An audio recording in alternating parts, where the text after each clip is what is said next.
Something's going on. You don't want to think about it, but your hairline keeps receding. And that bald spot on the top of your head, it's still growing. So that nice breeze you're feeling up there may be because of a medical condition called male pattern hair loss, or MPHL. At first, you may have ignored the thinning hair and hoped it would stop. Then you may have tried to cover it up, thinking nobody would notice. Now you're telling yourself, it's genes, it's bad luck, it's out of my hands.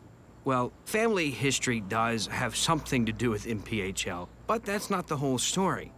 A hormone called dihydrotestosterone, or DHT for short, also plays a key role in MPHL.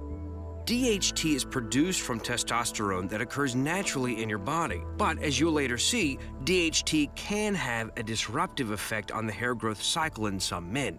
Here's how. If everything is working like it's supposed to, the hair you lose will constantly be replaced by new hair.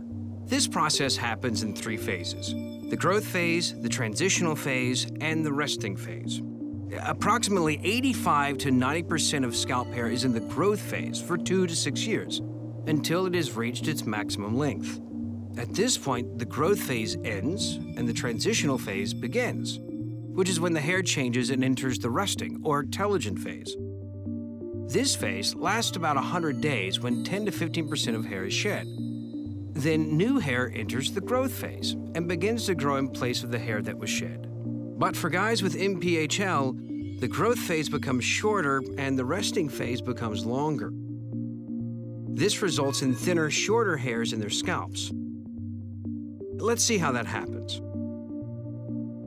Your hair is made up of a shaft, which is the part you see. Then you've got the follicle, which helps grow hair.